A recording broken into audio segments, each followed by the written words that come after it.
Good morning, everyone. Top of the morning to you. I'm in the backyard right now, and today I'm going to be working on repairing this outdoor mini fridge that we have in the backyard.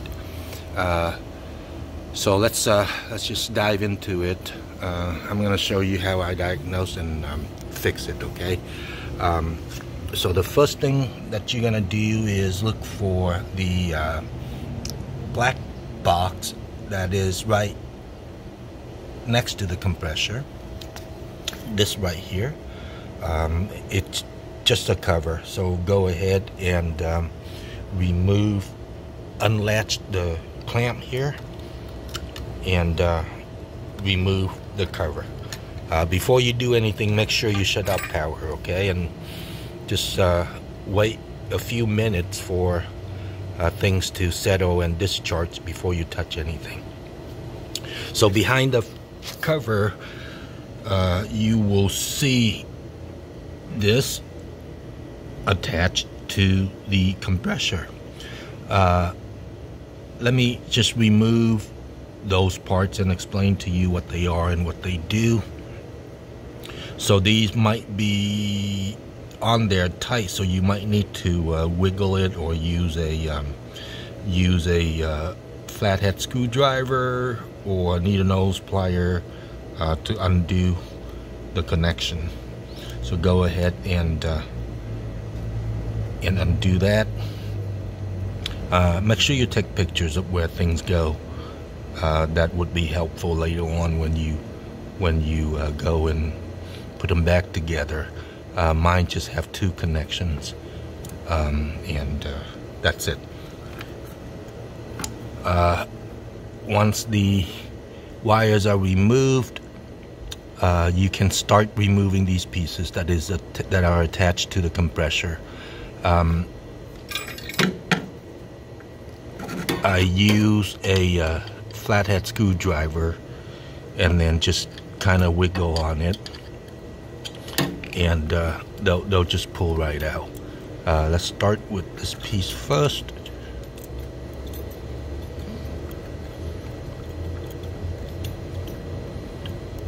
Okay, a little tight.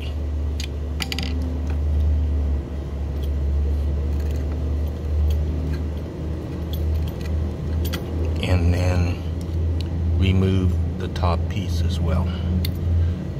And they just attach to those three prongs that are poking out of the compressor. Okay, so what these are, the black one, this one right here, that is attached to the bottom two prong. These are the start and run winding of the induction motor that drives the compressor. Okay, so this right here is a 1 pin.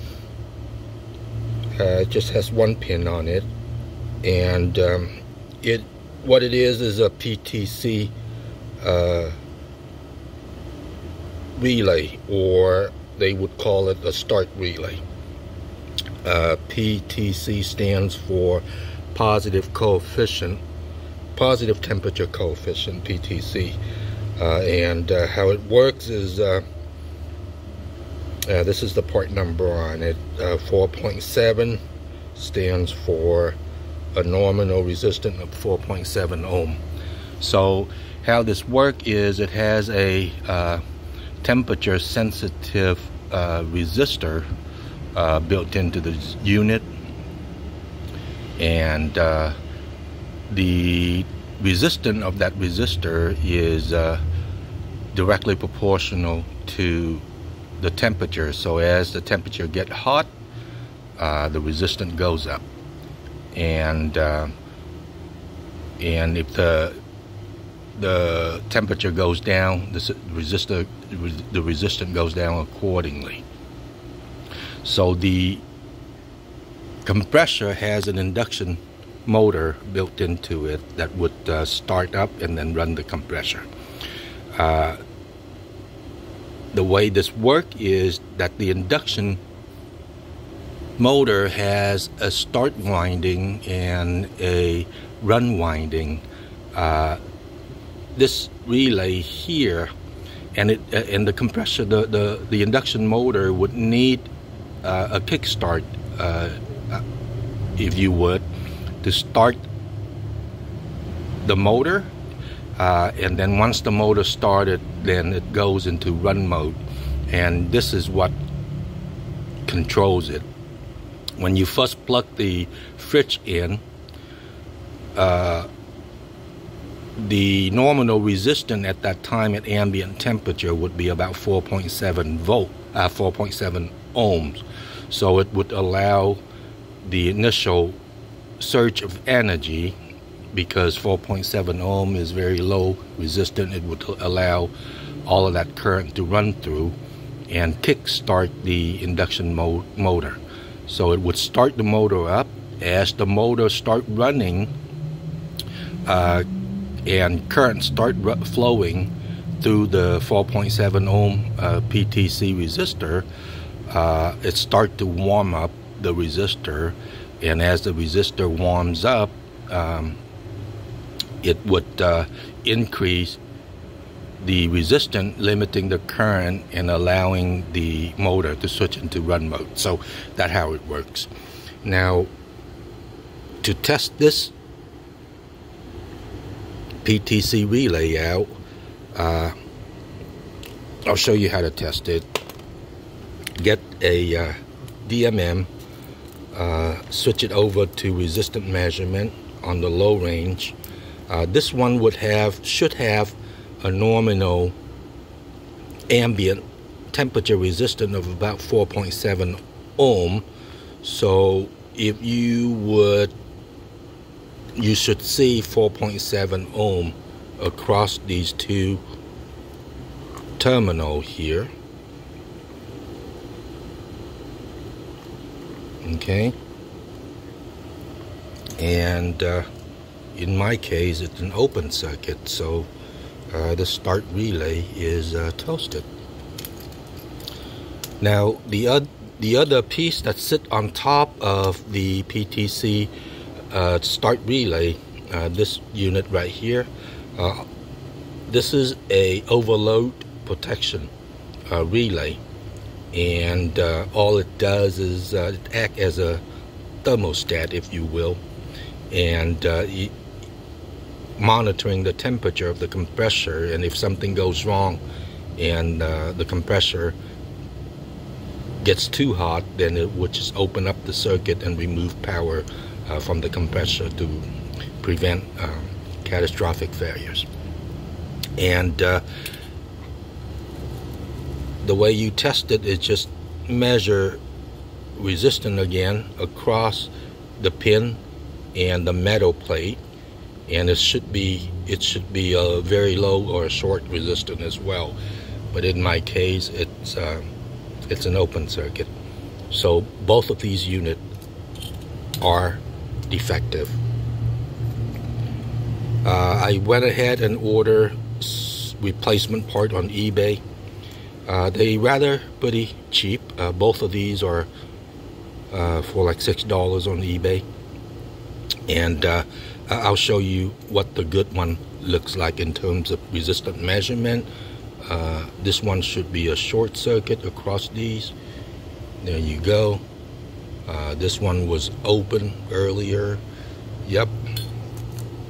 And for this PTC relay, we should see about 4.7 ohm nominal temperature across these two terminals. And there you go. So 4 or 6 ohm, depending on your ambient temperature. Okay, and as the temperature goes up, that resistance will go up accordingly as well. Okay, so that's how you would diagnose and get things tested out. And when you order these parts, make sure you check the part number and order the correct one. They comes in different variation, 1 pin, 2 pin, or 3 pins configuration, and then the nominal ambient resistant rating is also important. In my case, it's 4.7 ohm. I've seen them out there that has 10 ohms, 15 ohms, and so forth. So just make sure you check your part number and order the correct one. Okay, so just go ahead and do that. Determine if these are bad. If they are, order parts, order replacement part, remove the old one, and just reverse the process and put them back in. The two bottom prong here, this unit goes in first. The two bottom prongs are the start and run windings of the induction motor. So go ahead and line up the holes, and I'm sorry, the thermostat should go in first. Okay, so this would go into the top prong, which is the common prong. Line up the male pin with the female pin on the thermostat, and go ahead and push that in. Then this unit goes below this into those two bottom prong, and plug these connection back in. Make sure you plug them in correctly. Reference the pictures that you took earlier so that things go back to where they should go. And put the cover back on, and that should be it. I already checked this out, and it works, guys. So you plug it in, you're gonna hear the compressor start humming and start cooling again. So not too bad for a $6 fix. Okay. The wife will be happy. She wanted me to throw this out and get a new unit, and I told her there, let me take a stab at it. So it's working now. All right. Hopefully this helped you out, and until next time, stay safe, guys.